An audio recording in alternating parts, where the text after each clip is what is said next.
নমস্কার, আপনারা দেখছেন সময় কলকাতা। সময় নিউজ নিয়ে রয়েছি আপনাদের সঙ্গে আমি প্রবীর। কার্যত যৌথগৃহ আনন্দপুরের মোমোর গোডাউন শেষ পাওয়া খবর অনুযায়ী উদ্ধার হয়েছে 25 জনের দেহাংশ। গোদামের মালিকের পর মোমোর গোডাউনের দায়িত্বে থাকা দুজনকে আটক করা হয়েছে। এবার গ্রেপ্তার মোমোর 2 আধিকারিক। বৃহস্পতিবার নরেন্দ্রপুর এলাকা থেকে গ্রেপ্তার করা হয় অভিযুক্তদের। ধৃতরা হলেন ম্যানেজার মনোরঞ্জন শেঠ এবং ডেপুটি ম্যানেজার রাজা চক্রবর্তী।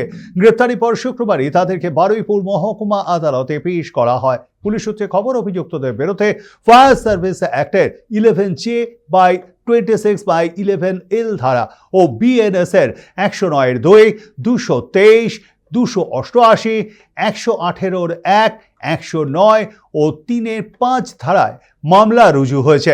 ঘটনার তদন্তের সাথে তাদের দুজনকে আরও জিজ্ঞাসাবাদের প্রয়োজন বলে মনে করছে পুলিশ। সেই কারণে আদালতের কাছে এই দুজনকে পুনরায় পুলিশ হেফাজতে নেওয়ার আবেদন জানানো হয়েছে। পাশাপাশি জারি রয়েছে তদন্ত প্রক্রিয়াও।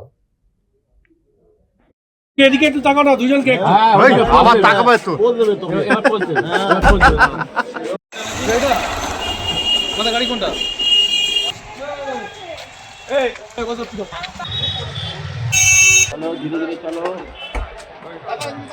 এদিকে একটু তাকাও না, দুজনকে আবার তাকাবে তো